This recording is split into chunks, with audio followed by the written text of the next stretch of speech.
ಬದುಕಲು ಸಂಘಟನೆಗೆ ಬರಬೇಡಿ, ಬದುಕನ್ನ ಬದಲಾಯಿಸಲು ಸಂಘಟನೆಗೆ ಬನ್ನಿ. ಶಿವಕುಮಾರ್ ಮತ್ತಿಘಟ್ಟ. ತಿಪಟೂರು ನಗರದ ಪ್ರವಾಸಿ ಮಂದಿರದಲ್ಲಿ ಅಂಬೇಡ್ಕರ್ ಸೇವಾ ಸಮಿತಿಯ ಸದಸ್ಯರು ತಾಲೂಕು ಮಟ್ಟದ ಪದಾಧಿಕಾರಿಗಳ ಆಯ್ಕೆ ಪ್ರಕ್ರಿಯೆಯನ್ನು ನಡೆಸಲಾಯಿತು. ಕಾರ್ಯಕ್ರಮವನ್ನು ಬಾಬಾ ಸಾಹೇಬ್ ಅಂಬೇಡ್ಕರ್ ಅವರಿಗೆ ಪುಷ್ಪ ನಮನ ಸಲ್ಲಿಸುವ ಮುಖಾಂತರ ಉದ್ಘಾಟಿಸಿ ಮಾತನಾಡಿದ ಎಎಸ್ಎಸ್ ಕೆ ತಾಲೂಕು ಅಧ್ಯಕ್ಷ ಶಿವಕುಮಾರ್ ಮತ್ತಿಘಟ್ಟ, ತಾಲೂಕಿನಲ್ಲಿ ಬಡವರು, ನೊಂದವರು ಹಾಗೂ ದಲಿತರ ಧ್ವನಿಯಾಗಲಿದೆ. ತಾಲೂಕಿನ ಹಲವು ಭಾಗಗಳಲ್ಲಿ ಕುಂದುಕೊರತೆಗಳಿದ್ದು ಅವುಗಳನ್ನು ಬಗೆಹರಿಸುವಲ್ಲಿ ನಮ್ಮ ಸಂಘಟನೆ ಶ್ರಮಿಸುವುದು. ನಮ್ಮ ದಲಿತ ಸಮುದಾಯದ ಮೇಲೆ ಇಂದಿಗೂ ನಡೆಯುತ್ತಿರುವ ಶೋಷಣೆಯನ್ನ ನಮ್ಮ ಸಂಘಟನೆ ಖಂಡಿಸಲಿದೆ. ತಾಲೂಕಿನ ಮೂಲೆ ಮೂಲೆಗೂ ನಮ್ಮ ಸಂಘಟನೆಯ ಸೈನಿಕರು ತಲುಪಿ ದಲಿತ ಪರ ಧ್ವನಿಯಾಗಿ ಶ್ರಮಿಸಲಿದ್ದಾರೆ ಹಾಗೂ ತಾಲೂಕಿನಲ್ಲಿ ದಲಿತ ಸಮುದಾಯಗಳ ಮೇಲೆ ದೌರ್ಜನ್ಯ ಪ್ರಕರಣಗಳು ಸಾಕಷ್ಟು ನಡೆಯುತ್ತಿದೆ, ಈಗಲೂ ನಡೆಯುತ್ತಿದೆ. ಈ ಕುರಿತು ಪ್ರಶ್ನಿಸುವ ಕಾರ್ಯವೈಖರಿ ನಮ್ಮ ಸಂಘಟನೆ ವತಿಯಿಂದ ಮಾಡಬೇಕಾಗಿದೆ ಎಂದರು.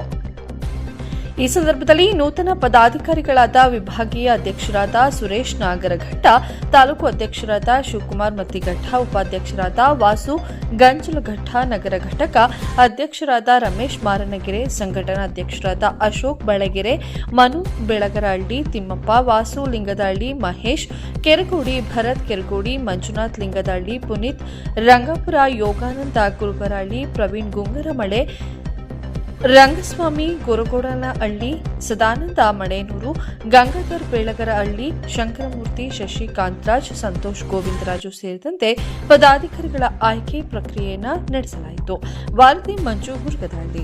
ಕರೆದಿರುವಂತಹ ಉದ್ದೇಶ ಡಾಕ್ಟರ್ ಅಂಬೇಡ್ಕರ್ ಸೇವಾ ಸಮಿತಿ ಕರ್ನಾಟಕ ಈ ಸಂಘಟನೆಯನ್ನು ಕಿತ್ತೂರು ಭಾಗದಲ್ಲಿ ನಗರದಲ್ಲಿ ಶುರು ಮಾಡಿ ಸ್ಥಾಪನೆಯಾಗಿ ಸುಮಾರು 2 ವರ್ಷ ಆಗಿದೆ.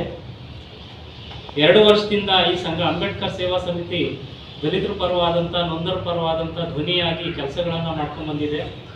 ಈ 2 ವರ್ಷದ ಅವಧಿನಲ್ಲಿ ಸಾಕಷ್ಟು ಗೆಲುವುಗಳನ್ನು ಕಂಡಿದ್ದೀವಿ, ಅವಮಾನಗಳನ್ನು ಎದುರಿಸಿದ್ದೀವಿ.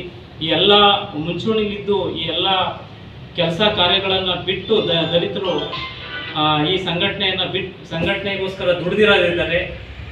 ಈ 2 ವರ್ಷದ ಅವಧಿನಲ್ಲಿ ಈಗೊಂದು ಹೊಸ ಉರುಪಿನೊಂದಿಗೆ ಹೊಸ ಯುವಕರಿಗೆ ಅವಕಾಶ ಕೊಡಬೇಕು, ಮತ್ತು ಸಂಘಟನೆ ಇನ್ನೂ ಹೆಚ್ಚಿನದಾಗಿ ಬಲಪಡಿಸಬೇಕು ಅನ್ನೋ ಉದ್ದೇಶದಿಂದ ಒಂದು ರೀಫಾರ್ಮೇಷನ್ ಮಾಡ್ತಾ ಇರೋಂಥ ಒಂದು ಉದ್ದೇಶ.